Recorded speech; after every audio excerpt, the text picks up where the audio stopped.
Y vamos a arrancar con lo que antes arrancamos, Mauricio. Dejamos de hacer un rato, pero ahorita se está volviendo, caray. Todos los chavitos están hablando de esto, nosotros también. El superpeso. En este momento, el superpeso se encuentra en 18.45 pesos por dólar. Lo cual, bueno, pues sí, efectivamente está alto, pero ya no está tan alto. Hace 24 horas estaba en 18.51, 52 pesos por dólar, que es como que lo más que ha agarrado en estos últimos días de volatilidad por el tema del plan C. Pero ahorita, bueno, pues está en 18.45. Creo que ahí ya tiene un nuevo equilibrio ahorita el superpeso en lo que se aprueba el plan C, ¿no? Hoy el presidente López Obrador volvió a hablar sobre el tema de la Poder Judicial. Él señaló que sí, es urgente que se apruebe en septiembre. O sea, ya este anuncio ya fue tomado en consideración. Y bueno, pues lo cierto es que el superpeso detuvo su frene y como lo vimos, ya empezó una pequeña caída, un rebote que podría prolongarse, ¿no? Si es que no hay más shocks. Yo van a ver, pero por lo pronto es hasta septiembre que vendría lo otro, ¿no? Lo de septiembre ya cuando arranque el Congreso y se apruebe es donde vendría el último shock en contra del superpeso, pero como lo vemos está bastante amortiguado. Yo creo que se va a quedar, como es esto, Nacho, ya en este nuevo equilibrio. Yo creo que cuando menos por el momento en esta etapa de transición no va a bajar de los 18 pesos. Va a ir bajando un poco el dólar. Pero como dices tú, sobre todo cuando inicie ya la nueva legislatura y arranque formalmente la discusión, pues más o menos va a estar en este rango. Tampoco creo que vaya a superar los 19 pesos. O sea, yo creo que se va a quedar en 18.90. Eventualmente llega al piso de los 19.05. Pero no creo que pase de ahí tampoco, honestamente. Yo creo que este es el rango en que se va a estar moviendo el peso. ¿Por qué? Porque esto que es el shock inicial, ¿no? Después del triunfo electoral, pues poco a poco los mercados lo van asimilando, van diciendo, bueno, pues sí, ya se viene la reforma electoral, bueno, sí, ya el presidente dijo que en septiembre, bueno, sí, que ya se van a elegir en el próximo trimestre, bueno, sí, ya los inversionistas también y especuladores, pues también dicen, pues ya es inevitable, o sea, ya no lo vamos a poder cambiar, entonces vamos a seguir con nuestro ciclo de inversión. Y los mercados van asimilando también la noticia y ya deja de convertirse cada vez en un shock tan grande. O sea, cada vez las reacciones van a ser mucho más leves. Sí, ya quedó muy claro que en septiembre se va a aprobar, ¿no? Ayer Claudio Sheinbaum, hoy López Obrador. Y hoy habló, por eso, Claudio Sheinbaum en una conferencia de prensa, ya que está empezando a hacer en su propia casa de campaña, sobre este tema. Eso fue lo que dijo. Obviamente, a ver, la economía mexicana es muy sólida. Y uno de los elementos es el fortalecimiento del mercado interno, que fue una de las políticas cuando entró el presidente y que nos ha fortalecido. Y también el mejoramiento del nivel de vida de las y los mexicanos, con el aumento salarial, con los propios programas sociales. Entonces, hay una agenda que se planteó previo a la elección que se puso a consideración del pueblo de México, porque la elección no solamente fue la persona, sino es un proyecto de nación por el que votó el pueblo de México. Entonces, como lo planteé ayer, incluso hoy vamos a tener al rato una reunión para ponernos de acuerdo con el equipo del gobierno del presidente Andrés Manuel López Obrador, los diputados, senadores, cómo podrían generarse este diálogo, cuál sería la metodología del que hablé ayer y la discusión sobre la reforma al Poder Judicial y otros temas que están en la agenda pública.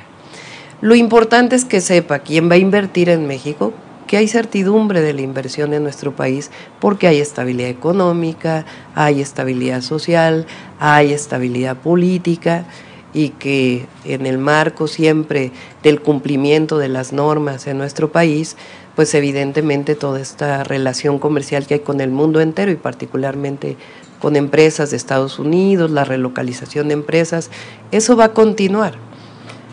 Pero al mismo tiempo, pues hay una agenda del pueblo de México, hay un proyecto de nación.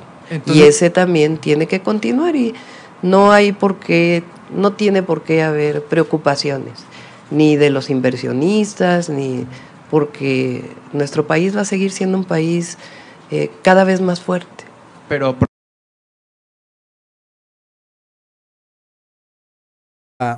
la sensatez del mundo, ¿no? Al final, pues es pura especulación. Ni siquiera es nerviosismo como tal, es pura especulación. No tiene nada que ver tampoco con las decisiones de inversión. Ayer la propia Claudia Sheinbaum hoy señala que ayer se reunió con el CEO de Walmart a nivel, según yo, internacional. Y donde, bueno, Walmart pues anuncia que va a seguir invirtiendo, abriendo más y más tiendas y además aumentando igual este comercio electrónico, que en Estados Unidos es súper importante. Aquí en México tal vez no tanto, pero seguramente quiere que pues ocupe un lugar mucho más fuerte.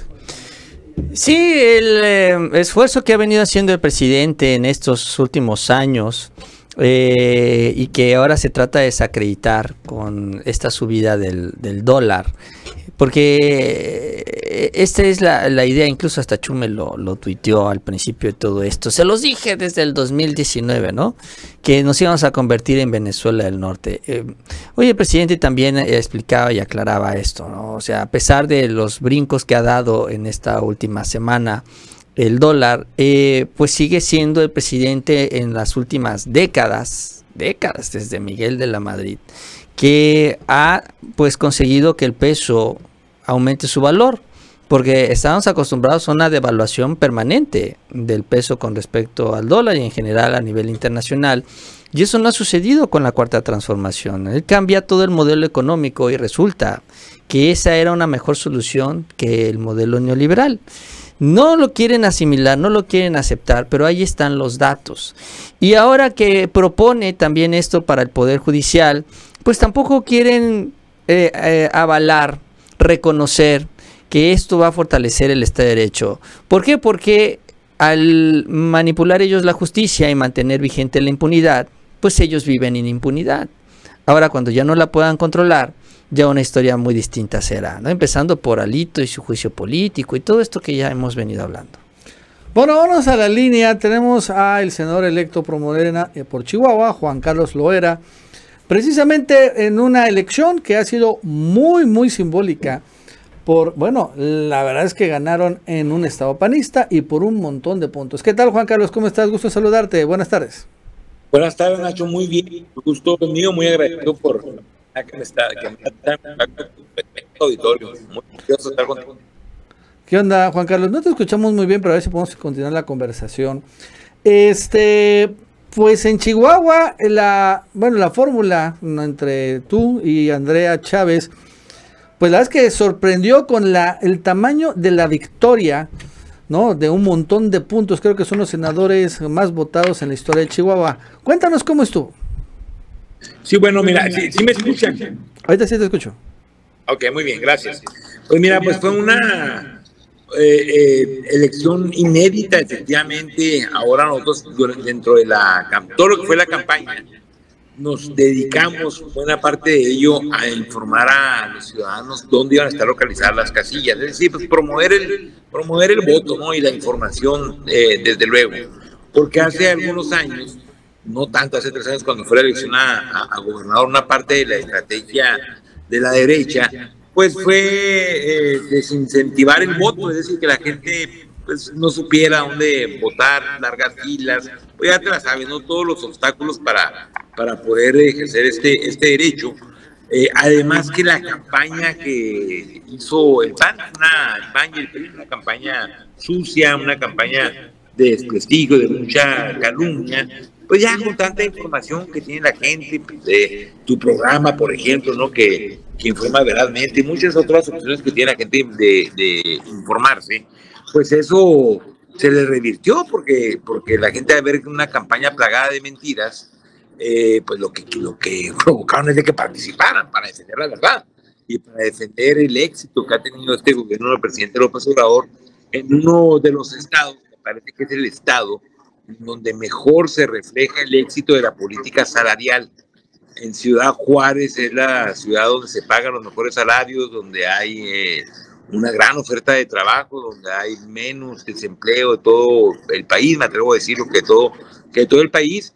Se redujeron los impuestos, el IVA, el impuesto sobre la renta, a todos los negocios les ha ido muy bien. Entonces, bueno, pues este lenguaje de algunos de los oligarcas que decían que estaba mal la economía y que los negocios no les iba bien, pues nada, eso nadie se los creyó, ¿no? Porque hasta ellos mismos les ha ido muy bien en sus negocios y salió la gente de manera masiva, de manera voluntaria, a aprobar la propuesta de la doctora Claudia Sheinbaum, la propuesta que mi compañera Andrea Chávez y yo y también los diputados federales expusimos con la gente, que estuvo precisamente alimentada de lo que ellos mismos nos decían en nuestros recorridos casa por casa. Juan Carlos, ¿cómo afectó allí en Chihuahua lo que hizo la gobernadora Maru Campos, por ejemplo, este tema de los libros de texto, ¿no?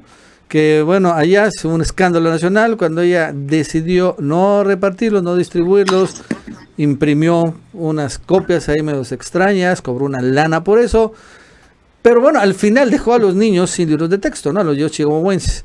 ¿Esto incidió? ¿Cómo incidió? Sí, incidió de manera negativa para ellos.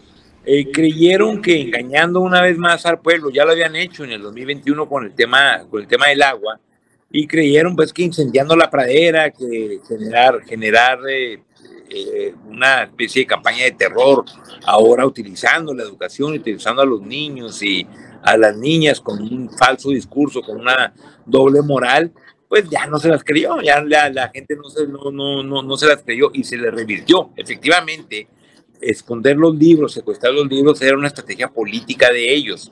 Creyeron que iban a aprender a la gente, que iban a generar una preferencia electoral hacia ellos, y les resultó todo lo contrario. La gestión en sí de la gobernadora Maru Campos en ese tema de la educación y en todos los otros temas ha sido una gestión fallida. No ha habido una sola obra de cualquier tipo, Nacho, de vialidades, infraestructura, educación, salud, cultura, deporte, lo que tú quieras. No ha habido una sola obra que haya cambiado en beneficio la vida de los chihuahuenses en esos 3 años de gobierno que lleva la gobernadora del PRIAN, Maru Campos. Entonces, bueno, pues la votación también tiene que ver con una evaluación que se hace a la gestión del gobierno panista en Chihuahua. Juan Carlos, gusto saludarte acá, Mauricio. Buenas tardes. Hola, Mauricio. Buenas tardes. Bueno, ahorita lo que está en el debate nacional es la reforma al Poder Judicial, que es algo que les estará tocando trabajar a ustedes. El presidente pues ya hasta le puso tiempos, ¿no? La aprobación en septiembre, la elección en el primer trimestre del próximo año, ya para renovar corte a jueces y magistrados. Bueno, a ustedes todavía les falta, pues siquiera sentarse en la silla, ¿no? Incluso hasta viajar a la Ciudad de México, diría yo. Pero, ¿cómo ves todo este debate? ¿Qué opinión tienes tú sobre el tema, sobre todo en cuanto a los tiempos? Porque hay mucha expectativa sobre si se puedan aprobar leyes constitucionales en el mes antes de que se vaya el presidente Obrador, en el mes de septiembre. Pues yo digo que no hay tiempo que perder. Esto se tiene que hacer a la verdad posible, obviamente siguiendo todos los pasos legales para las reformas que ya se han propuesto, y que también nosotros fue parte de nuestra campaña, ¿no? Todo el país, me parece que fuimos candidatos a senadores y a diputados federales, era lo que nosotros estuvimos exponiendo, era la propuesta que teníamos con la gente. Entonces, la gran cantidad de votos, esta victoria avasalladora que tuvimos casi en todo el país, Chihuahua, es uno de los estados donde ganamos ya con 260 y tantos mil votos de diferencia con los candidatos del PRIAN. Entonces, esto es avalado. Nosotros explicamos en qué consistía de manera muy general la reforma al Poder Judicial, y estos votos es un aval que la gente nos está dando. Sin embargo, pues bueno, hay que profundizar la consulta, hay que esto que ha hablado la doctora Sheinbaum del Parlamento abierto, para que podamos escuchar todas las voces que concuerdan y también las que tienen disenso en la reforma al Poder Judicial, para hacer, y también la reforma electoral, que también se quedó en el camino en este sexenio tan exitoso del presidente López Obrador, que la podamos lograr. Ahora bien, pues hay voces disidentes que incluso le achacan la victoria tan avasalladora de la doctora Sheinbaum y esta propuesta de reforma al Poder Judicial, de una supuesta inestabilidad económica, de que el peso se perdió ahí algo de fuerza frente al dólar. Pues, es una cuestión política, nada más. La economía del país está muy fuerte, está muy sólida, se ha demostrado en estos 5 años con los índices de empleo, la fortaleza del peso, que la gente ya tiene mayores ingresos, que la economía pues está fortalecida, que hay mucho comercio, hay mucho negocio también de bienes raíces, hay mucha inversión extranjera, también llega mucho dinero proveniente de las remesas. Entonces, bueno, pues una especulación de este tipo que quieren hacer, que están a favor de la oligarquía, los oligarcas, ¿no?, que quieren regresar por sus fueros y tener privilegios, aunque sea en ese reducto, lo quieren ver como un reducto, el poder judicial. No lo van a lograr con una campaña o con algunas especulaciones que se estén hablando acerca de la economía. Nosotros vamos a ser muy responsables, desde luego. La doctora Sheinbaum, quienes están acompañando en el gabinete, pues están dando certeza económica a los inversionistas, a los trabajadores, a las trabajadoras, a los comerciantes y a los empresarios mexicanos, de que se va a gobernar con mucha responsabilidad, de manera honesta, combatiendo la corrupción. A quien mejor les ha ido en este gobierno del presidente López Obrador es a los trabajadores y a los empresarios también. No veo quién se pueda quejar de que no ha habido buenos negocios en México en el gobierno del presidente López Obrador. Pues ustedes tienen un caso muy reciente que incluso hoy sacó el presidente sobre este problema en el Poder Judicial, ¿no? La liberación de César Duarte, ahí pues sin audiencia, prácticamente una decisión unilateral de la jueza. No te lo vayas a topar por la calle ahí, Juan Carlos, porque ya el señor ya está libre, ya salió. Bueno, mira, pues es un ejemplo en Chihuahua, fíjate nada más como en su mismo discurso, con sus mismos argumentos, pues ellos mismos se pisan la cola, ¿no? O sea, yo voy para arriba, porque si hay algún estado en Chihuahua en que el poder ejecutivo tiene absorbido los demás poderes, es Chihuahua. Desde el primer momento en que llegó la gobernadora Maru Campos, hizo una reforma constitucional al Poder Judicial en Chihuahua. Y esta reforma no fue en beneficio del pueblo, fue en beneficio pues, de quienes han sido sus cómplices, quienes están en el poder. La presidenta del Poder Judicial en Chihuahua, pues todo el mundo lo sabe, que esa ahijada política y que fue su ingreso al Poder Judicial del Estado fue gracias al exgobernador que tú estás mencionando. Y esta reforma al Poder Judicial que se hizo en Chihuahua fue para allanarles el camino, para fortalecer las posiciones de todos los magistrados y los jueces, de todas las personas que trabajan en el Poder Judicial de Chihuahua, que fueron cómplices del gobierno de César Duarte. O sea, y esto lo manejan en otros estados, lo quieren manejar a nivel nacional, como si fuéramos iguales y como si una reforma al Poder Judicial, teniendo una amplia mayoría, un gran respaldo popular, 35 millones de votos, nada, 35 millones de votos, se fuera a hacer para fortalecer a una persona, en este caso la figura presidencial. Pues al contrario, si se quisiera ir con ese poder absoluto que ellos dicen que se quiere, pues no se haría una reforma al Poder Judicial. Tenemos los senadores, los diputados y la facultad que tendría la presidencia de nombrar ternas. Es todo lo contrario, es una reforma en favor de la democracia, en favor del mismo Poder Judicial y en favor de todos los mexicanos y de las mexicanas, para que nunca más quienes estén ostentando el poder ejecutivo tengan poder sobre los otros poderes. Juan Carlos, te agradecemos la comunicación y ojalá cuando inicie ya la legislatura y la discusión de estos temas nos ayudes a darle seguimiento, ¿no?, a todo esto. Muchas gracias, Nacho. El agradecido soy yo, y un saludo a todo su auditorio y a todos los colaboradores que están ahí contigo haciendo este extraordinario programa. Gracias nuevamente. Gracias, Juan Carlos, nuevamente. Hasta luego. Bueno, es el senador electo promovido en Chihuahua y bueno, sí, ganaron muy apabullante en un estado gobernado por el PAN.